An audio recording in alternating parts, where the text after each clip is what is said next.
We're so glad to have you today. If you would go ahead and like and subscribe, that really helps us out. If you subscribe, then you will not miss a future episode or season of the experience. We would love to continue having you joining us.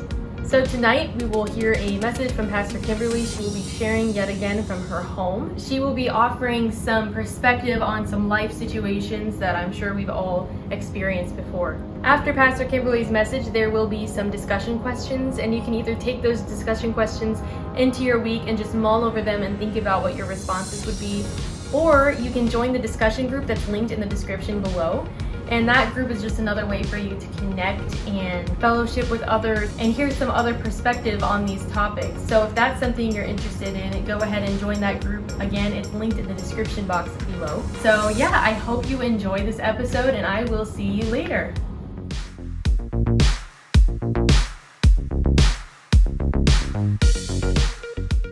Hi everybody, here I am back in my kitchen again, and as I was preparing for this evening's dinner, I've got some homemade vegetable soup over here in the crock pot.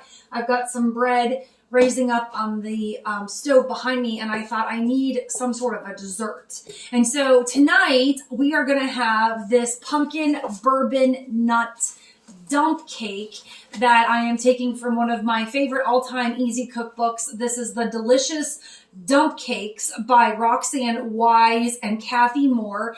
It's a super simple book. I'll get a little closer for you so you can see a little bit of this, but just a wonderful recipe book that I use. But I have a tendency to spend way too much time flipping through cookbooks. I love to go through every cookbook that I have and come up with all different kinds of ideas and recipes on what am I going to have for this gathering or this event? What am I going to do for this party? What am I going to make for dinner tonight? I spend a lot of time, and I have to find just that right one. And it's not just finding the right one that suits me as far as maybe what I'm in the mood for or what the event is calling for, but it's also coming up with a recipe that actually takes in the ingredients I have in my house, because sometimes I'm a little better stocked than at other times. And so today, for this particular pumpkin bourbon nut dump cake, I pulled out my trusty KitchenAid mixer. This KitchenAid mixer was a wedding gift from my grandparents, clear back many years ago, and I have definitely given it a run for its money. I have definitely used this mixer, and it has just been just a wonderful, wonderful thing. And so today I've put out my mixer, and I've got my pumpkin and all of the things that I need. And so I gather all my ingredients, and I put them all here in front of me. I don't know if you can see it or not, but I'm using my red pan. But I'm going to follow this recipe. I've never made this recipe before, so I am going to follow it pretty closely, but not exactly. Not exactly. I have a tendency to like to veer from recipes a little bit. I have a tendency to like to try to be a little bit creative, add my own twist to things. And so as I pull out this recipe, it says, preheat the oven to 350. I've already done that. Spray my baking pan, which I have already done. And then to put my pumpkin puree in the bottom of my pan. And so usually as I follow the ingredients, follow the directions, I find out that my baking generally turns out pretty good. I will admit, it's not perfect all the time, especially if I'm trying new things. Sometimes I just come up with a recipe that I'm like, I don't really care for that. But generally it turns out pretty darn good, if I have to say for myself. Baking is something that I am pretty good at. It's something that I greatly enjoy. But every once in a while, something goes awry. Every once in a while, something goes just a little off kilter. A few occasions, my creations, as my husband sometimes like to call them, Doug will say, what are you creating now? My creations don't always turn out as I had hoped. As I stop and I reflect and I think about that for a minute, when something that we put a lot of time and work into doesn't turn out exactly the way we hoped, there's a little bit of a feeling of disappointment that comes along with that. Honestly, sometimes there's even a little bit of anger that comes along with that for a couple of reasons. One is you just put a lot of time into it. Two, maybe because you now have to come up with plan B or a second option. In this case of baking, none of the ingredients that I have here are cheap ingredients, so there's an expense, there's a cost into baking and cooking and creating. And so, sometimes I try again, just simply because I am too stubborn to give up that easy. And so, I'm just going to I'm just going to try again. Sometimes I wait a little while, maybe the next day, or maybe I try something different and then I come back to that recipe at a later period of time. Sometimes I just don't even ever come back to it. Sometimes I just look for something new and say, you know what, this is what it's going to have to be. But whenever things don't go exactly the way I had hoped, exactly the way I planned, I catch myself thinking about a particular passage of scripture. And in this case, it's Psalm 34:8. Psalm 34:8. And what Psalm 34:8 says is this: Oh, taste and see that the Lord is good. Blessed is the man who trusts in him. Taste and see that the Lord is good. Blessed is the man who trusts in him. Now, I have tasted goodies that I've baked. I've tasted my not so good goodies that I have sometimes created. Sometimes those not so good ones, maybe the color's a little off. Maybe they didn't raise up. The height is a little off from the way I would like for it to be. Maybe the smell is a little off. Maybe it tastes good, but it just doesn't look as appealing as what I would like it to be. But I'm always reminded, sometimes in the subtlest, simplest ways, I am always reminded that God gives good things. And then even in my mess, even when things don't turn out exactly the way I want, even when things may burn just a little bit, whatever it is, even in my mess, there's goodness. There is goodness.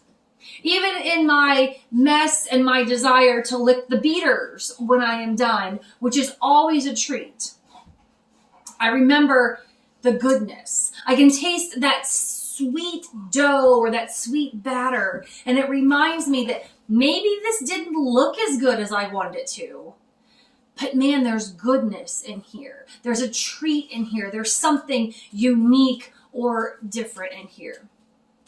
But if I don't always trust the recipe enough in order to follow it, things can get really off course. And then sometimes the goodness is not quite as evident. But that's exactly how it is with God as well. When we do not trust God, our lives get off course.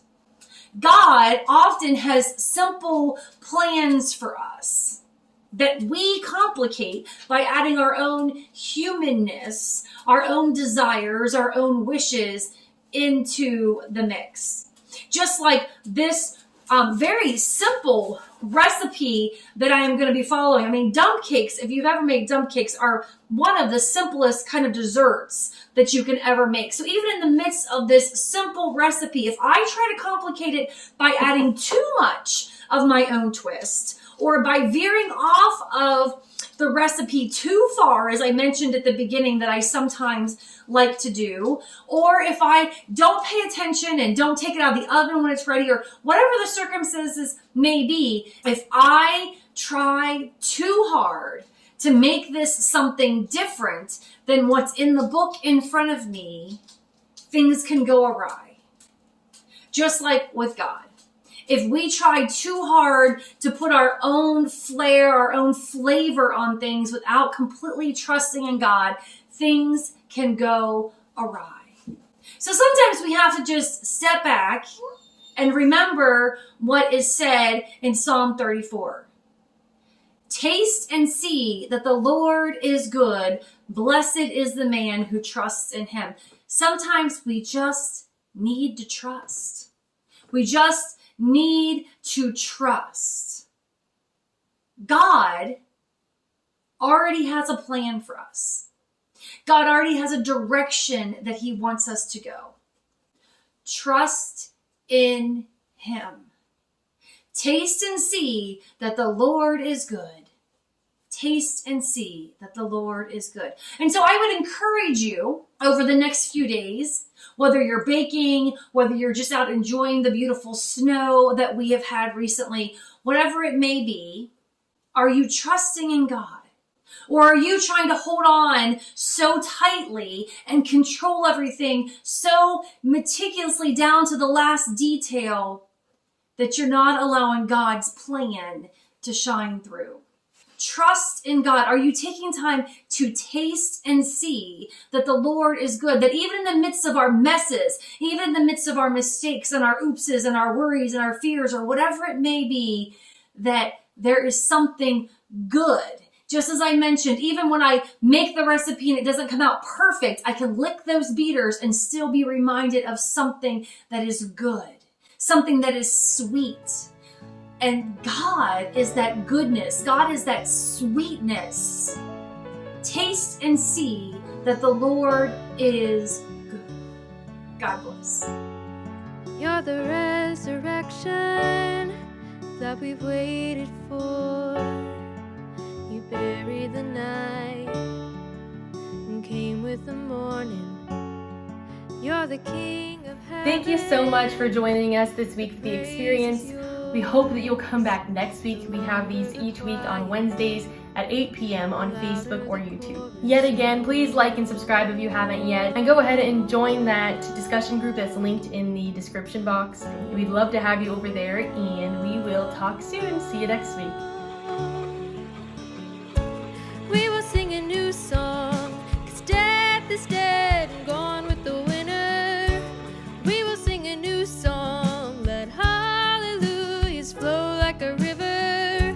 We're coming back to life, reaching toward the light. Your love is like springtime.